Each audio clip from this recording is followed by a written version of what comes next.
अब ये कौन सा प्रॉपर्टी है? Self induction. सेल्फ इंडक्शन क्या होता है और सेल्फ इंडक्टेंस भी लिखे साथ में। ऐसे सेल्फ तो समझ में आ रहा, सेल्फ सेल्फ होता है, लेकिन यहाँ इंडक्शन का बात आ रहा है। और जब भी इंडक्शन का बात आए तो Faraday laws of electromagnetic induction को याद रखना और लेंज लॉ को भी याद रखना। तो देखिए सेल्फ इंडक्शन का मतलब क्या है। सबसे पहले सेल्फ इंडक्शन को एक लाइन में आपको बताते हैं वो क्या डिफाइन करते हैं। देखो, जो कॉइल का एक प्रॉपर्टी है, क्या है? कॉइल का प्रॉपर्टी। कॉइल समझ रहे? वायर को ऐसे, ये कॉइल के फॉर्म में, ये कॉइल, इस तरह का कॉइल, जो वायर है ना कॉइल के फॉर्म में, देखिए ऐसे, ये कॉइल इस तरह से वाइंडिंग किया हुआ तार, कॉइल बनाया हुआ हेलिकल शेप में। इस कॉइल का प्रॉपर्टी है सेल्फ इंडक्शन। कॉइल चाहिए, इस कॉइल का प्रॉपर्टी है सेल्फ इंडक्शन। मान लो हम बैटरी लगा देते ताकि करंट फ्लो हो, स्विच दे देते हैं, ठीक है, प्लस माइनस बैटरी लगा दिए, ये स्विच दे दिए, ऐसा स्विच बना देते, चलो ठीक है। अब ये कॉइल का प्रॉपर्टी है। तो सबसे बता दें कि सेल्फ इंडक्शन जो है, सेल्फ इंडक्शन, इसको इंडक्शन कब बोलेंगे और इंडक्टेंस कब बोलेंगे इस बात पर अभी हम आने वाले, लेकिन सबसे पहले बता दें सेल्फ इंडक्शन प्रॉपर्टी है कॉइल का। किसका प्रॉपर्टी है? जो क्या करेगा, जो करंट के इंक्रीज करने का या करंट के डिक्रीज करने का विरोध करेगा। Self induction is a property of coil which opposes increasing and decreasing of electric current through the coil. Coil में करंट के इंक्रीज करने का और इस कॉइल में करंट के डिक्रीज करने का विरोध करेगा, वो सेल्फ इंडक्शन है। लेंज लॉ का कुछ कॉन्सेप्ट अभी आने वाला, ध्यान से समझना है हम क्या बोल रहे हैं। सबसे पहले इस लाइन को लिख देते हैं। हम ये बोलते हैं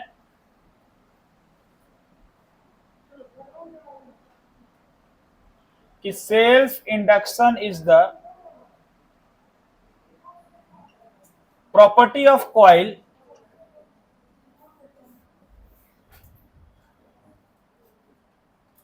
bye virtue of which it opposes, ये किसका अपोज करेगा?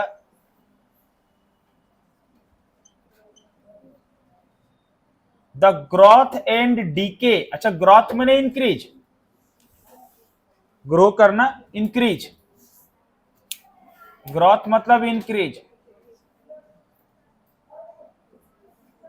और डीके, एंड डीके, दोनों को करें। DECAY, डीके मतलब decrease,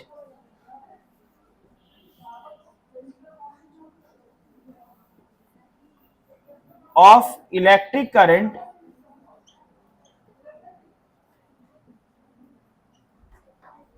flowing through the coil, flowing through it. ध्यान देना।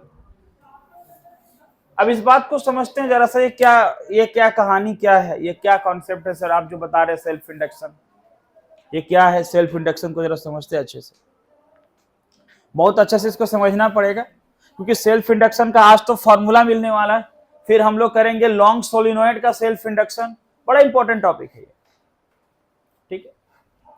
अब देखिए क्या बता रहे हैं, सेल्फ इंडक्शन कॉइल का प्रॉपर्टी है by virtue of which it opposes the growth माने इंक्रीज एंड डीके यानी डिक्रीज ऑफ इलेक्ट्रिक। क्या सर कॉइल में करंट इंक्रीज भी करता है?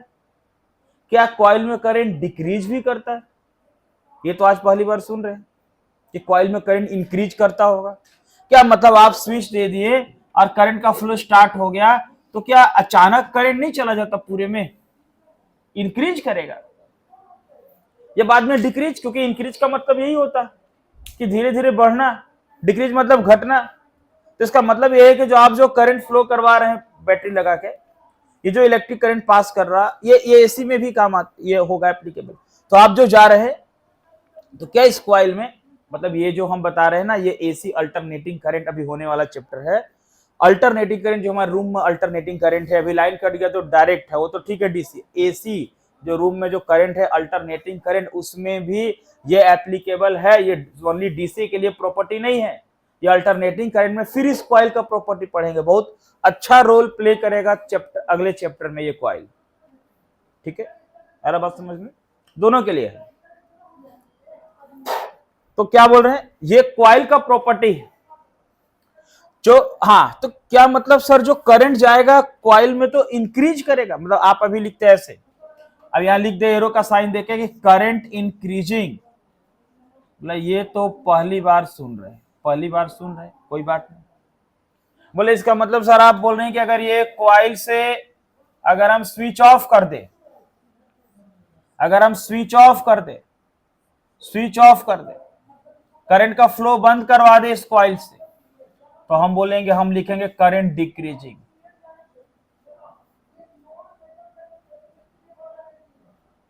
ठीक है, अब इस बात को समझना अभी कि इसमें हम बता रहे हैं कि कॉइल में करंट इंक्रीज कर रहा, भी बोले डिक्रीज करेगा। सर ये इंक्रीज डिक्रीज का चक्कर क्या है, अब देखिए पूरा कहानी समझिए, पूरा कहानी समझेंगे तो आप बोलेंगे अरे फर्स्ट क्लास बहुत इंपॉर्टेंट था, वो आना चाहिए था एकदम। देखिए जब करंट का फ्लो कर, स्विच दिए, करंट का फ्लो हुआ, आपको मालूम है कि जब भी वायर में करंट का फ्लो होता तो मैग्नेटिक फील्ड प्रोड्यूस होता है। अब मैग्नेटिक फील्ड होगा तो मैग्नेटिक फील्ड ऑफ लाइंस भी होगा, और मैग्नेटिक फील्ड ऑफ लाइंस होगा तो मैग्नेटिक फ्लक्स भी होगा, और वो मैग्नेटिक फ्लक्स कॉइल से लिंक करेगा, और मैग्नेटिक फ्लक्स कॉइल से लिंक करके चेंज करेगा, क्या चेंज करेगा, फ्लक्स को चेंज करेगा, क्या चेंज करेगा, और मैग्नेटिक फ्लक्स के चेंज होने से ईएमएफ इंड्यूस्ड होगा। कहां ईएमएफ इंड्यूस्ड होगा, कॉइल में। और लेंज लॉ बताता है कि जो इंड्यूस्ड ईएमएफ होगा वो उसी का विरोध करेगा जिसके कारण प्रोड्यूस हुआ है। ठीक है, तो कॉइल में करंट किसके कारण इंड्यूस्ड हुआ, मैंने करंट, कॉइल में ईएमएफ किसके कारण इंड्यूस्ड हुआ, इस कॉइल में ईएमएफ वोल्टेज किसके कारण प्रोड्यूस हुआ, करंट के फ्लो होने से। तो किसका विरोध करेगा, करंट के फ्लो होने का विरोध करेगा। याद है जब हम नॉर्थ पोल को लाते थे मैग्नेट को, तो मैग्नेट के कारण हुआ था तो मैग्नेट का विरोध करता था, ध्यान में है ना। और मैग्नेट को दूर ले जाते थे तब भी विरोध करता था, लाएंगे तो रिपल्सन और ले जाएंगे तो अट्रैक्शन। फिर समझिए, इसमें करंट फ्लो हो रहा, करंट के फ्लो होने से मैग्नेटिक फील्ड प्रोड्यूस हुआ, मैग्नेटिक फील्ड ऑफ लाइंस हुआ, मैग्नेटिक फ्लक्स हुआ, मैग्नेटिक फ्लक्स कॉइल से लिंक किया,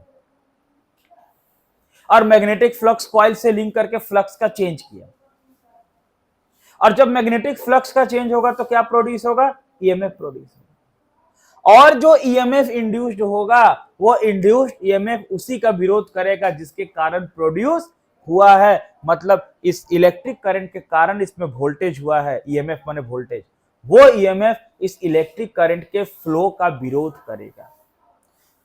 कब तक करेगा, जब तक इलेक्ट्रिक करंट अपना मैक्सिमम वैल्यू में नहीं पहुंच जाता तब तक करेगा, यानी कि इलेक्ट्रिक करंट जीरो से हाईएस्ट पॉइंट पर नहीं पहुंचेगा तब तक करंट के फ्लो का विरोध करेगा। और वो जो करंट हाईएस्ट पॉइंट पर पहुंचता है उस करंट को आई नोट बोलते हैं। वही जब चैप्टर 7 पढ़ेंगे ना अल्टरनेटिंग करंट, तो आपको एक ऐसे आई नोट मिलेगा, बार बार मैक्सिमम करंट ऐसे आई नोट मिलता है, I naught is the maximum current, peak current उसको कहते हैं। तो ये जो करंट फ्लो हो रहा, इसमें जो फ्लक्स के कारण जो ईएमएफ इंड्यूस्ड हुआ, वो इंड्यूस्ड ईएमएफ तब तक अपोज करेगा जब तक करंट अपना मैक्सिमम वैल्यू में नहीं पहुंच जाए, यानी करंट जीरो से मैक्सिमम पहुंचता है, जीरो से कहां पहुंचता है, मैक्सिमम, और उसका विरोध करेगा। इस प्रॉपर्टी को कहेंगे सेल्फ इंडक्शन। क्या कहेंगे, फिर क्या होगा, स्विच ऑफ कर दिए। अब ये मत सोचिए कि किसी कॉइल का स्विच ऑफ हो गया तो करंट अचानक जीरो हो गया, नहीं, अगर हाथ से टच कर लिए तो पूरा वोल्टेज का झटका लगेगा, पक्का लगेगा झटका। करंट का स्विच ऑफ करने के बाद करंट अचानक जीरो नहीं होगा, थोड़ा टाइम लगेगा। सुनिए क्या टाइम लगेगा, मतलब ये होगा कि करंट डिक्रीज करना चालू करेगा। अब करंट डिक्रीज करेगा, उस कारण से भी ईएमएफ इंड्यूस्ड होगा, और वो इंड्यूस्ड ईएमएफ करंट के डिक्रीज होने का विरोध करेगा। कब तक करेगा? जब तक करंट मैक्सिमम से जीरो नहीं आ जाए। यानी कि करंट का जीरो से मैक्सिमम होने का भी विरोध करता है और मैक्सिमम से जीरो होने का भी विरोध करता है। ठीक है, इसीलिए कहीं पंखा से कहीं लाइट चला जाए तो पंखा कॉइल को अगर ऐसे तो कवर किया हुआ, लेकिन आपको टच नहीं कर रहा, उसके बाद भी वोल्टेज है, इतना जल्दी जीरो नहीं होने वाला। अब देखना एक एग्जांपल बता रहे, दुर्गा पूजा का मेला में हम लोग घूमते हैं, देखना एक लाइन में बांस पर मरकरी बहुत सारा लगा रहता है। ठीक है, मरकरी ट्यूबलाइट लगा रहता है, अचानक लाइट चला गया, तुम क्या देखते हो कि तुम्हारे पास वाला जो ट्यूबलाइट है उसको ऑफ होने में थोड़ा टाइम लग गया। पहले उधर का ऑफ हुआ था, धीरे धीरे ऑफ हो रहा। क्यों हो रहा? क्योंकि उस ट्यूबलाइट पे कॉइल है, अचानक करंट जीरो नहीं होगा, थोड़ा टाइम लगेगा। है ना बात समझ में? अपने शहर के सबसे ऊंचे बिल्डिंग पर खड़े हो जाए, सबसे ऊंचा बिल्डिंग जो है शहर का, और उसके बाद बोले कि पूरा शहर का लाइन काट दो, फिर देखेंगे इधर कटा, इधर कटा, इधर कटा, ऑफ होते हुए देख लेंगे आप, थोड़ा टाइम लग जाएगा। आ रही बात समझ में? जहां जहां कॉइल होगा थोड़ा टाइम लगेगा जीरो होने में, है ना? समझ गए बात? इस तरह से। तो चलो क्या बात आ गया यहाँ पे? अब इतना बात जो समझा इसको तो सुन के ही समझना, वो तो लिखेंगे नहीं उतना। जो बात हम एक्सप्लेनेशन किए वो लिखेंगे नहीं, वो समझाएं आपको। क्या बोले डेफिनेशन फिर से सुनो। सेल्फ इंडक्शन क्या है जी? कॉइल का प्रॉपर्टी जो क्या करेगा? करंट के इंक्रीज होने का या करंट के विरोध करेगा। समझ में आ रहा बात? अब देखिए थोड़ा सा देख लीजिए, हम बोलते हैं अगर ऐसा, if phi be the magnetic flux linked with the coil and I be the electric current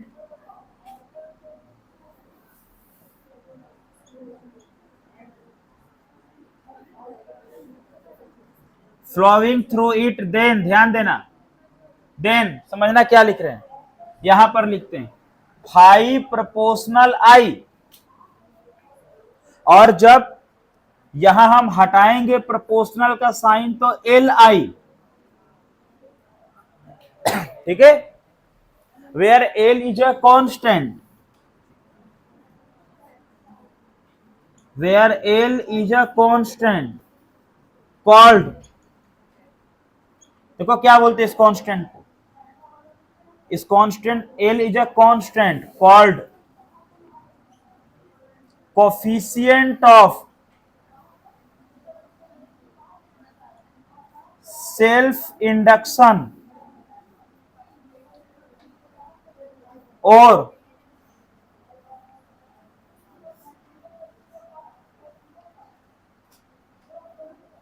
self inductance. अगर कोफिशिएंट बोलेंगे तो सेल्फ इंडक्शन, और नहीं बोलेंगे तो सेल्फ इंडक्टेंस।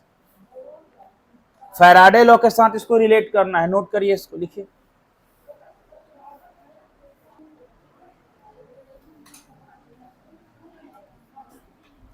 फैराडे लॉ यहां लगाते हैं, अगर हम बोल दे, ध्यान देना, अकॉर्डिंग टू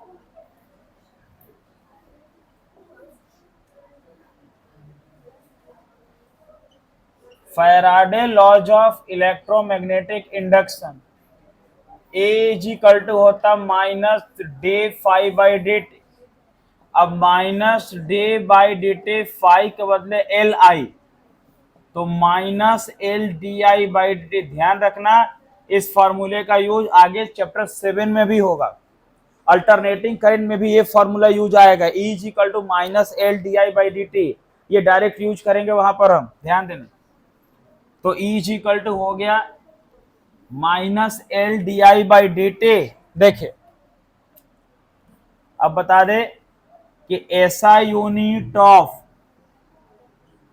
सेल्फ इंडक्टेंस, अगर हम सेल्फ इंडक्टेंस बोलते हैं तो कोफिशिएंट नहीं बोलेंगे, हेनरी, हेनरी के नाम पर, Joseph Henry the great scientist, उस समय का एक अच्छा साइंटिस्ट थे हेनरी, है ना। तो ऐसा unit of self inductance is Henry.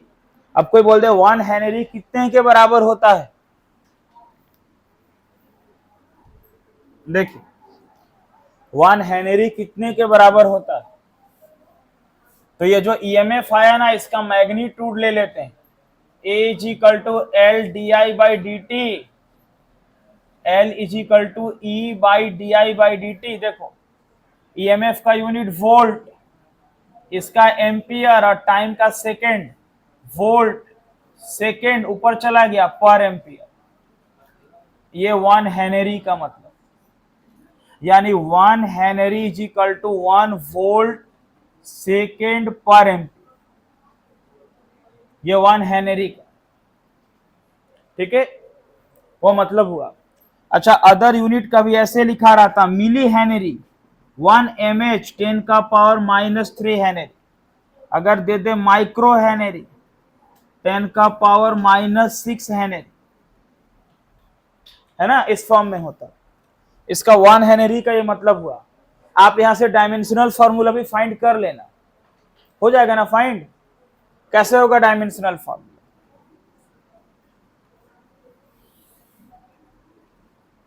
अगर हम बात कर ले डायमेंशनल फॉर्मूला, देखो E by D I by D T, EMF का क्या होता है याद है किसी को? ईएमएफ का वही होगा जो पोटेंशियल का होगा, ईएमएफ का वही होगा जो पोटेंशियल का होगा, ठीक है। तो ईएमएफ का निकाल, देखो साइड में है, निकाल लो ईएमएफ, V बराबर W by Q ml square T -2 Q का 80 ml स्क्वायर टी -3 a -1, ये भी का हो गया। अब ईएमएफ के बदले लिखते वाला ml square T -3 a -1 by I का a एम्पियर और करंट का टाइम t ऊपर जाएगा, t ऊपर जाके मल्टीप्लाई करेगा तो क्या बच गया, ml स्क्वायर टी -3 है, ये पावर 1 -2 a -1 जाके -2, तो इसका dimensional formula ml square T -2 a -2, ये डायमेंशनल फॉर्मूला हुआ सेल्फ इंडक्टेंस का, और सेल्फ इंडक्टेंस का यूनिट हेनरी, ठीक है, समझ में आ रहा? और समझ में आ रहा तो 1 मिनट थोड़ा शांत होकर एक बात सुन लो, फिर पूरा लिख लेना, लेट हो रहा सबका। देखो थोड़ा सा सुन लो एक बात, आज हमको एक नया डिवाइस मिला, आज हम लोग को एक नया डिवाइस मिला, देखो क्या मिला सुनो। हम लोग को इलेक्ट्रोस्टैटिक्स में मिला था कैपेसिटर, जिसका कैपेसिटेंस C था। इलेक्ट्रिक करंट में मिला रेजिस्टर, जिसका रेजिस्टेंस R। अब आज से एक नया डिवाइस मिला, ये जो कॉइल है, इस कॉइल को हम आज से बोलेंगे इंडक्टर। न्यू डिवाइस आपके लिए इंडक्टर, ये closed coil is called inductor, और इसका इंडक्टेंस L,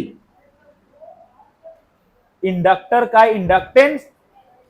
अल्टरनेटिंग करंट में एक फेमस फॉर्मूला है एलसीआर सर्किट, टॉपिक है, क्या है, बहुत फेमस है एलसीआर सर्किट। उसमें L क्या है, यही इंडक्टर का इंडक्टेंस L, C कैपेसिटर का कैपेसिटेंस और R रजिस्टर का रजिस्टेंस।